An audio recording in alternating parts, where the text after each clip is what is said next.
Il est 14h07, heure locale, ce mardi 27 mars. 7 minutes à peine après le décollage d'un avion de ligne civile, un hélicoptère de combat américain largue une bombe directement sur la piste de l'aéroport d'Iran-Shah et l'explosion secoue toute la province du Sistan.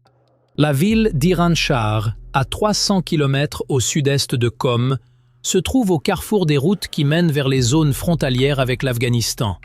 C'est un nœud stratégique, un point de passage que Washington surveille depuis des mois. Ce mardi-là, personne dans les rues poussiéreuses de la ville ne s'attend à ce que le ciel se déchire. Tout commence en altitude. Des chasseurs F-15E Strike Eagle et des F-22 Raptor, armés de munitions guidées de précision, effectuent un survol à basse altitude au-dessus des collines désertiques du Sistan. Leur silhouette rase le relief, invisible au radar conventionnel, avant de remonter brusquement pour se positionner sur leur cible. Au même moment, 2 escadrons de drones MQ-9 Reaper, décollés d'une base au Qatar, guident les frappes vers la piste d'atterrissage, le remblai de terre battue en bordure de tarmac, les réservoirs de carburant et le bâtiment du quartier général militaire. Les bombes tombent dans un ordre presque chirurgical. Une charge de 500 livres frappe d'abord la piste, créant un cratère fumant. Puis une bombe de 1000 livres s'abat sur les réservoirs de kérosène. Enfin, une bombe de 2000 livres percute le bâtiment de commandement. La réaction en chaîne est immédiate. Les cuves de carburant s'embrasent les unes après les autres. Des débris métalliques sont projetés à des centaines de mètres et un voile de fumée noire s'élève au-dessus du désert, visible à des kilomètres à la ronde. L'onde de choc balaie le tarmac. 3 petits avions stationnés là sont soufflés, dont 2 appareils civils. L'un venait tout juste de décoller, l'autre attendait encore sur son emplacement. Le bilan tombe, glaçant. 37 morts, dont 8 militaires et 19 civils, et 50 blessés. Sur les écrans de contrôle, l'heure affiche 14h09. En quelques minutes à peine, Iran-Shah est devenu un champ de ruines fumantes. Mais l'Iran ne reste pas silencieux. La défense anti-aérienne, dont le système Bahar 4, entre en action presque instantanément. Depuis des positions installées au sommet des montagnes du sud du Sistan, les batteries de missiles S-300 et Bahar 4 ouvrent le feu vers le ciel. Un premier missile atteint un F-15E en plein vol. Un second frappe un F-22.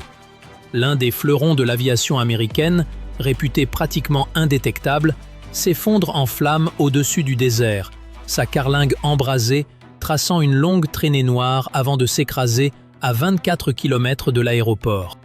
Et vous, si vous aviez été aux commandes de cette défense, à regarder l'écran radar clignoter alors que des bombardiers étrangers venaient de raser votre aéroport national, auriez-vous hésité à appuyer sur la détente?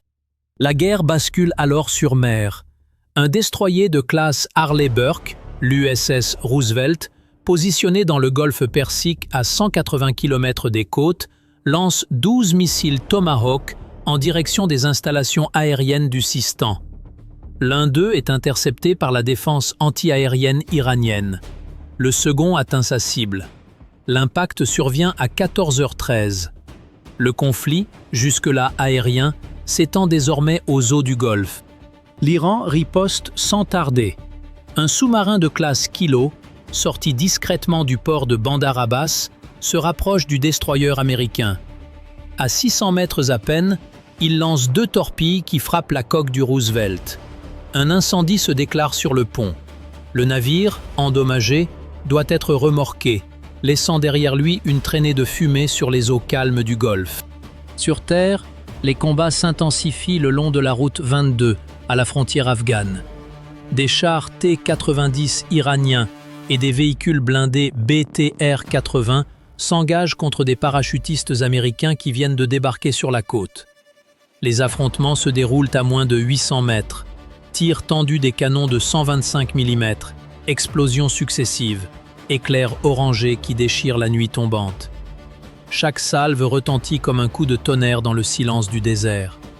Les systèmes de commandement, les radars, les lignes de communication, tout devient une cible, tout devient un enjeu. À Beyrouth, dans le poste de commandement américain, les officiers se penchent sur des écrans où défilent des schémas tactiques, des trajectoires de missiles, des positions ennemies actualisées seconde après seconde. Un technicien annonce la perte de contact avec une unité au sol. Un autre signale une nouvelle frappe iranienne. La tension est palpable, les visages fermés. Les décisions se prennent dans l'urgence, sous la pression d'un temps qui ne laisse aucune marge d'erreur. À Téhéran, dans le bunker stratégique, l'ambiance est tout aussi électrique. Les commandants iraniens suivent en direct l'évolution des combats, coordonnant les tirs de défense, évaluant les pertes, anticipant la prochaine vague d'assaut. Sur les murs, les cartes se couvrent de symboles rouges et bleus qui se multiplient de minute en minute. Chaque décision engage des vies, chaque silence radio est source d'angoisse. Et pendant que les états-majors calculent leurs prochains mouvements, dans un village voisin d'Iran-Shar, des femmes et des enfants se réfugient dans des caves improvisées. Un vieil homme sort péniblement de chez lui, poussant une chaise roulante sanitaire vers un abri de fortune. Le feu gagne les maisons proches de l'aéroport.